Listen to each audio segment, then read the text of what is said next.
ఎలా ఉన్నారు అందరూ బాగున్నారా? ఈరోజు మనం టమాటో చట్నీ చేసుకుంటున్నాం. దానికి ప్యాన్ పెట్టుకొని ఆయిల్ వేసుకున్నాం అనమాట. దీంట్లోకి కొంచెం జీలకర్ర,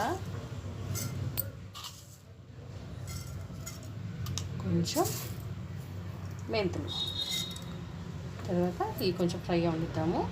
దీనికి సరిపడేలాగా పచ్చిమిర్చి, టమాటోలు నేను కొంచెం దూరం ఇండి తీసుకున్నాను. టమాటోలు పచ్చిమిర్చి తీసుకుని చాప్ చేసుకున్నాను, కట్ చేసుకొని రెడీ పెట్టుకున్నాను. ఈ ఫ్రై అయిపోయి ఇప్పుడు మనం టమాటో ముక్కలు, పచ్చిమిర్చి ముక్కలు వేసుకున్నాం. ఇలా టమాటో పచ్చిమిర్చి వేసుకున్నాం. ఇది కొంచెం బాగా మగ్గనిద్దాము. బాగా ఫ్రై అవుతున్నాయి. మనం ఆయిల్లోనే చేసుకుంటున్నాం. ఇది 1 వీక్ వరకు నిల్వ ఉంటుంది మనకి పచ్చడి. ఇప్పుడు కొంచెం చింతపండు, కొంచెం వెల్లుల్లి రవ్వ.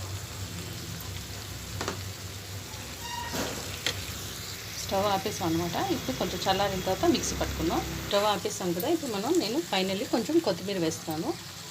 ఇది కొంచెం దీంట్లోనే మగ్గిపోతుంది. మిక్సీ పట్టుకున్నాం. మొత్తం ఇలా కప్పి పెట్టేస్తే మగ్గిపోతుంది.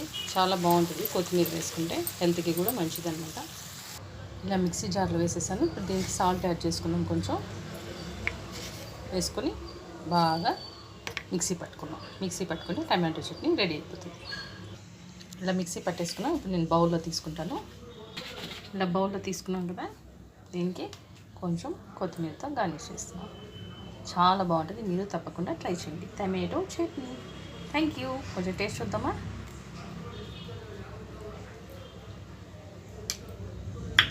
సూపర్గా ఉంది. మీరు తప్పకుండా ట్రై చేయండి. Thank you. First time video చూస్తే లైక్ చేయండి, షేర్ చేయండి, సబ్స్క్రైబ్ చేసుకోండి. తప్పకుండా ట్రై చేయండి టమాటో చట్నీ. Thank you.